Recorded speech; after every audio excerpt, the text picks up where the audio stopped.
बस बस बस बस तू आणि हलचाल करू नकोस. कमीत कमी हलचाल करू नकोस. हो, नाही बरं. आपण चेकअप आलोय ना. माझं ऐक, तू कसली काळजी करू नकोस, मला फक्त चेक करू दे. तुला काही दुखणार नाहीये, बिलीव्ह मी. ओके, मी चेक करते फक्त तुला. नाही हे काहीतरी काय, फक्त चेकअपला आलोय आपण. काही होणार नाहीये, रिलॅक्स. हात पाय हलवू नको, शांत. व्हेरी गुड, तुम्ही लवकर करा चेकअप. रिलॅक्स. काही खाल्लं होतं का? कारण तो तुकडा जाऊन रुतलाय आतमध्ये. नाही हे बाबांना मी बाबांना दिला. सोड रे, खाऊ दे मला, काहीतरी भूक लागली मला. अगं काय झालं तुला? तू काय दिलंस तिला खायला? हे जाऊ दे, ते लागला दादा. तो आपल्याला काढावा लागेल, नाहीतर तुम्हाला त्रास होत राहील. विदाऊट इंजेक्शन सुद्धा मी हे काढू शकते, पण हे तुला जास्त पेन करेल जर मी विदाऊट इंजेक्शन काढलं तर. सो बेटर एक छोटंसं इंजेक्शन मी देते. मुंगी चावल्यासारखं पेन होईल, पण काही त्रास होणार नाही. डॉक्टर तुम्ही पटकन इंजेक्शन द्या तिला.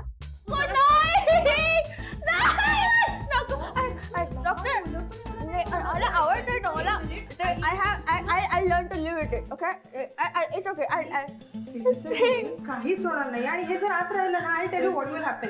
There will be a infection and that will pain you much more. Exactly. तू शांत बस. काही होणार इन्फेक्शन झाल्यावर तू माझी मैत्रीण नाहीये, मला तू आवडत नाही, आमचा काही संबंधच नाही. डॉक्टर दोन दिवसांनी करून येतो. नाही फार दुखणार नाहीये. एक छोटंसं इंजेक्शन.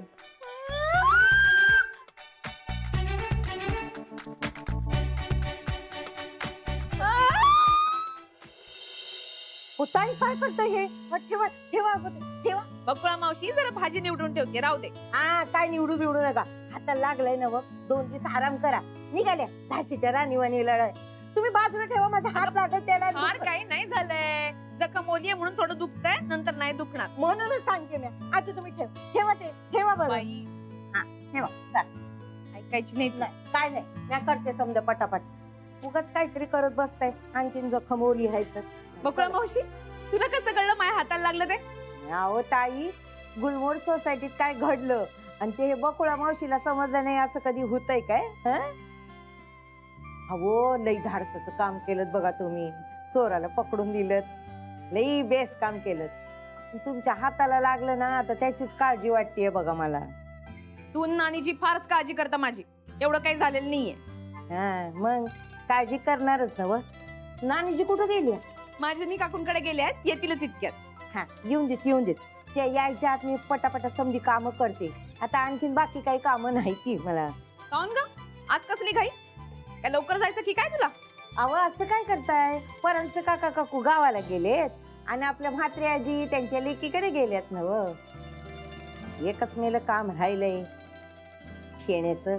लई कट्टाळा येतो हा ताई मला तिकडं जाया. आधीच सांगते तुम्हाला. बकुळा मावशी असं म्हणून कसं चालेल? काय करू ताई, तिचं तोंड बघावं असं वाटत नाही हो. आजकाल ना लई अंगावर येते माझ्या वासवास करून. बाई समजून राहिलं मला, पण तू जातेस ना घरी म्हणून माझं घर स्वच्छ तरी राहतं. निदान यांना नाश्ता पाणी तरी करून देते. या सगळ्यात त्यांची आबाळ नको. जा बरं तू. ठीक आहे, तुमच्यासाठी म्हणून समजा काम करीन मी, पण इथलं समजा आवरल्यावर मी करते, तू जा बरं. जा. नाही तुम्ही आराम करायचा. मी हे समजा काम करणार आणि मगच जाणार. तू ऐकायची नाहीस. ताई तुम्हाला एक गंमत सांगू का? सोसायटीत लई कौतुक होतं या बघा तुमचं. केवढं मोठं धाडसाचं काम केलं तुम्ही. अहो त्या मेल्याने बाजूच्या बिल्डिंग मध्ये पण चोरी केली होती. हो ना, आता पोलिसांच्या ताब्यात येतो. ते बी ठाव आहे मला. खाली आपले गुप्ते भाऊ आणि शेंडे सर बोलत होते. ऐकलं म्या, पोलिसांनी असा चोपलाय ना त्याला, समजा मला पटापटा आणून टाकलाय बघा तिथं त्याने. लई भारी लई भारी काम केलं ताई तू. अगं इतकं काही नाही. माझ्या जागी दुसरं कोणी असतं ना तरी हेच केलं असतं. नाही करत, कुणी नाही करत. जीवावर उदार होऊन दुसऱ्याला संकटातून सोडवण्यासाठी कोणी नाही पुढे येत. तुम्ही वेगळेच आहात बरं ताई, वेगळेच आहात. काही वेगळं नाहीये. आता त्या चोराला माझ्या नवऱ्यावरती सुरा उगारला तर मी काय गप्प बसू? कोण बाई गप्पा बसेल? हे असं का शेण्याने केलं का साहेबांना हेच समजत नाहीये ना.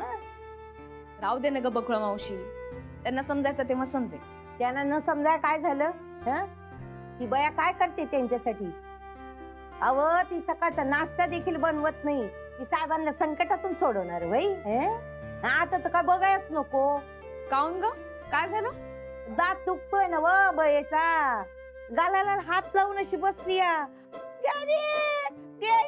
करत. आता जातीये म्हण दाताच्या डॉक्टर कडं. माझ्याकडे त्या डॉक्टरचा नंबर असताना ताई तर त्याला फोन करून सांगितलं असतं, समजे दात तिचे उपटून टाक आणि बोळकी करून टाक म्हणून. ओ ताई, मला तुम्ही सांगा, तिच्या तोंडाचं बोळकं झालं ना तर ती साहेबांना कशी हाका मारेल दाखवू का तुम्हाला? दाखवू?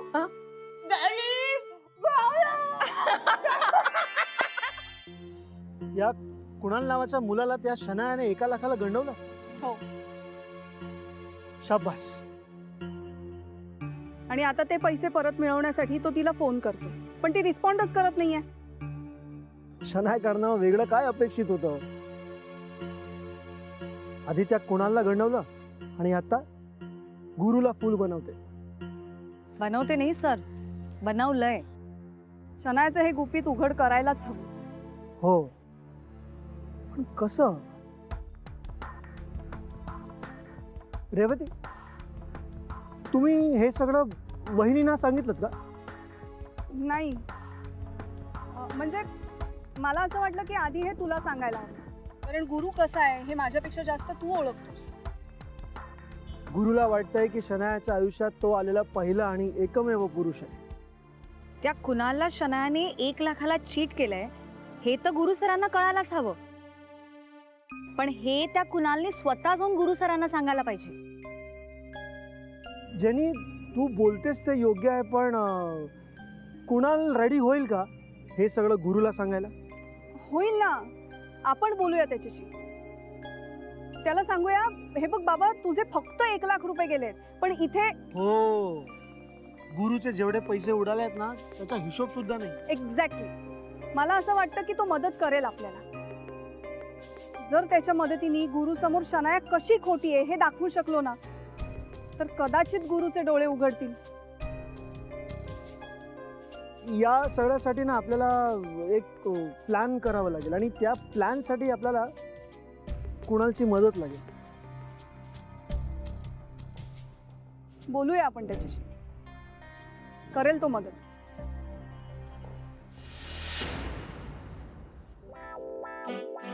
व्यवस्थित सगळं आता काढून झालेलं आहे. सो आता काहीच चिंता आपल्याला करायची गरज नाहीये, कारण ज्या पार्टनी तुला दुखत होतं, तुला ज्याचा त्रास होत होता ते सगळं गेलेलं आहे आता. ओके, इंजेक्शन फक्त मी जे दिलेलं होतं त्याचा इफेक्ट थोडा काळ राहील, थोडा काळ बधीर वाटेल, सुन्न झाल्यासारखं वाटेल तुला तिथे, पण थोड्या वेळाने तेही नॉर्मल होईल. थोडं कमी बोल तू, फक्त इतकंच. मी औषधं पण लिहून देते तुला, ती औषधं तू घेत राहा. कशी घ्यायची ते मी सांगते तुला.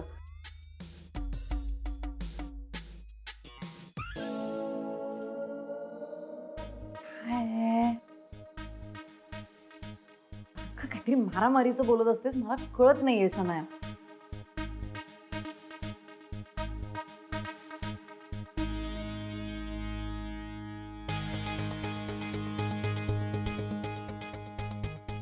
मी त्या मॉन्स्टरला सोडणार नाही.